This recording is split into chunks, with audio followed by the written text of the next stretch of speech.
시청자 여러분 안녕하십니까? 즐겁고 행복하고 건강한 주말을 맞이하시기 바랍니다. 한동훈 검사장을 이용을 해서 윤석열을 잡으려고 했던 윤석열 제거 추진 세력들이 헌물을 켰습니다. KO 펀치를 맞았습니다. 어저께 열린 대검 수사심의위원회에서 한동훈 검사장, 지금 법무부 법무연수원 연구위원으로 쫓겨가 있죠. 이른바 이동재 채널A 전 기자와의 검언 유착 의혹 사건, 이와 관련해서 한동훈 검사장에 대해서는 수사를 중단해라, 그리고 기소도 하지 말아라, 깨끗하게 결론을 냈습니다. 무슨 아슬아슬한 박빙의 표결도 아닙니다. 15명 중에서 수사 중단은 10명, 기소하지 말아라 11명, 압도적인 다수로 그런 결정을 내렸습니다. 이 대검 수사심의위원회는 외부 전문가로 구성이 된 객관적이고 중립적인 기구입니다. 어저께의 심의가 수사심의위원회가 만들어진 지 10번째입니다. 바로 직전에 9번째는 이재용 삼성 회장에 대해서 기소하지 말아라 결정을 내렸었죠. 그리고 앞서 첫 번째서부터 8번째까지 전부 8차례의 수사심의위원회의 결론은 검찰이 다 수용을 했습니다. 그래서 서울중앙지검에서 이성윤 검사장의 이 지검에서 입장문을 발표해서 수사심의위원회를 비판하고 나섰지만, 그러나 이 여론으로 볼 때 국민이 지켜보는 시선이 있기 때문에 그런 권고를 따르지 않을 거면 왜 수사심의위원회라는 제도를 만들었느냐 라는 강력한 원칙론에 부닥칠 것이기 때문에 아마도 이 권고를 수용할 가능성이 있습니다. 서울중앙지검으로서는 마지못해 할 수 없이 쓴 약을 집어삼켜야 됩니다. 이 사건을 보면서 저는 상당한 아이러니를 느낍니다. 제가 옆에 정리를 해놨습니다. 제가 과거 몇 차례 동영상에서 신랄하게 비판을 했던 박근혜 정권의 이른바 적폐수사라고 하면서 과도한 수사, 인권 침해 수사, 특히 양승태 대법원장의 사법농단이라고 하면서 양승태 대법원장이 특히 일제징용 판결을 늦춰야 된다라는 입장을 가지고 있었던 것, 그래서 법원 행정처장을 통해서 박근혜 대통령의 청와대와 긴밀히 협의했던 것, 이런 애국적인 조치, 이것을 월권이자 사법농단이라고 지나치게 수사를 했던 당시 윤석열 서울중앙지검장, 그리고 이 수사를 맡았던 형사부를 책임진 3차장 한동훈, 그리고 이재수 국군 전 기무사령관, 세월호 문제, 이런 것들을 수사를 했던, 그리고 무슨 쿠데타 문건, 이런 거를 수사를 했던 이 공안부가 소속이 된 2차장 박찬호. 그래서 제가 윤석열, 박찬호, 한동훈 세 사람의 증오의 축이 문재인 정권의 검찰에 있다라고 제가 신랄하게 비판을 여러 번 한 적이 있습니다.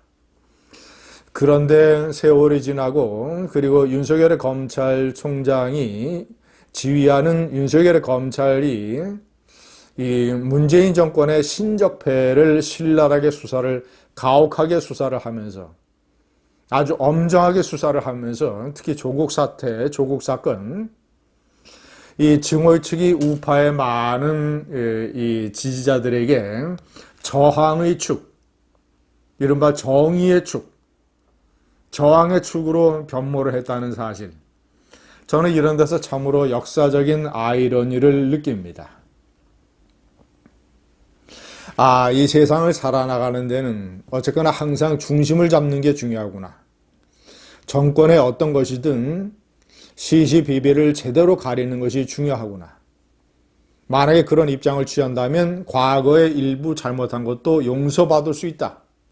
물론 과거의 잘못을 저지르지 않는 것이 중요하지만 인간이 하는 일이니까 무리한 점도 있을 것이고 길을 잘못 드는 것이 있을 것이고, 그러나 그런 일이 있다 하더라도 내내 그 이후에 세월 내내 중심과 원칙을 지킨다면 신뢰는 다시 회복되고 그 사람의 역사적인 좌표는 제대로 설정이 될 것이다 라는 것을 이런 증오의 축, 저항의 축, 역사의 아이러니에서 저는 느끼게 되는 것입니다.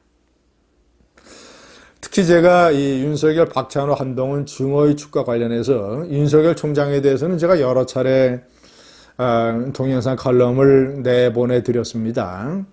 한동훈 검사장은 제가 특히 주목을 하는 인물입니다. 아주 재밌습니다. 경상도나 전라도 출신이 아닙니다. 서울 출신, 압구정동의 현대고등학교를 나왔습니다. 그러니까 우리 사회의 상류층, 상륙주 출신이고 현대고등학교를 나왔고 공부를 잘하는 수재 타입이어서 서울대 법대를 졸업을 했고 이른 나이에 사법고시를 패스를 했고 지금 겨우 47살, 47살인데 검사장이 되어 있습니다. 윤석열 지검장이 검찰총장으로 승진한 다음에는 정말 이제 자신의 오른팔, 수사의 칼이기 때문에 이 반부패 수사를 전담을 하는 반부패 강력 담당 부장, 대검 부장으로 옆에 데리고 있었죠. 자, 그러다가 문재인 정권과 윤석열의 대립구도가 형성이 되면서 이제 추미애 법무부 장관이 등장을 하고 조국 법무부 장관에 이어서 추미애 법무부 장관이 등장을 하고 그러면서 부산 고검 차장으로 좌천됐다가 지금은 법무연수원장으로 쫓겨가 있습니다. 그 부산 고검 차장으로 좌천돼 내려가 있을 때 이동재 채널A 기자를 집무실에서 만나서 이른바 녹취록이라는 게 나왔죠.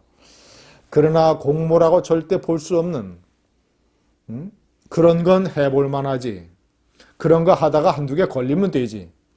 저도 기자 생활을 오래 했습니다만은 저는 33년 언론인 경력에서 이동재 채널A 기자가 마주쳤던 그런 상황을 저는 많이 겪었습니다. 저도 법조를 출입을 해봤고 그리고 정치부에서 정치인들 만나고 하여튼 숱한 취재원들을 만났을 때 취재원들이 기자에게 항상 좋은 말을 해주고 잘 보이려고 하고 덕담을 해주고 그래서 취재원들이 그저 지나가는 말로 이렇게 얘기를 하는 것이지 무슨 취재원이라고 하는 특정 정치 세력과 기자가 짜고 뭔가를 도모하고 모르겠습니다. 다른 일부 기자는 어떻게 했는지 모르겠지만 저에게는 저희 기자 생활에는 그런 건 없었습니다. 무슨 특정 정치 세력하고 공모를 하고 짜고 뭔가 기사를 통해서 도모하고 설사 취재원이 저에게 옳은 얘기를 해주고 저의 의견에 100% 동조를 하고 저에게 맞장구 치고 저에게 덕담을 해주고 이렇다 하더라도 그것이 절대 공모나 도모가 될 수 없는 것은 기자를 조금 해본 사람들은 누구나 다 압니다. 이 한동훈 검사장, 현대고등학교 출신, 쉽게 얘기하면 신세대 검사장이죠. 신세대 검사장. 그가 어떤 생각을 가져서 박근혜 정권의 적폐 수사를 적극적으로 했으며 그 이후에 윤석열 총장과 함께 어떤 생각으로 문재인의 신적폐를 철저하게 수사를 했는가. 이런 것들이 제가 상당히 관심을 가지고 있는 그는 앞으로 어떤 행보를 보일 것인가. 상당히 강단도 있습니다. 사적인 대화입니다만은 추미애 법무부 장관을 일개 법무부 장관이라고 얘기를 하면서 추미애 장관이 잘못하고 있는 이른바 권력농단. 추미애 장관은 제가 3번에 명시를 했습니다만은 윤석열 죽이기 4인방의 태두입니다. 추미애, 문재인 대통령의 경희대학교 법대 후배 이성윤, 서울중앙지검장, 최광욱, 조국 사건에 연루되어서 기소되어 있죠. 최광욱 열린민주당 대표, 그리고 열린민주당 비례대표 후보를 받았지만 당선되지는 못했지만 지금 열린민주당 최고위원을 맡고 있는 황희석, 조국이 법무장관일 때 법무부의 인권국장으로 발탁을 했던 민변 변호사 출신, 박원순 서울시장의 법률보좌관 출신, 황희석, 이 윤석열 죽이기 4인방이 추미애 장관이 한동훈 검사장에 대한 감찰을 지시하고 윤석열 총장에 대해서 수사에서 손을 떼라고 얘기하고 이런 식으로 얘기했지만 완전히 헛물을 켜고 한 방 얻어맞았습니다. 감사합니다.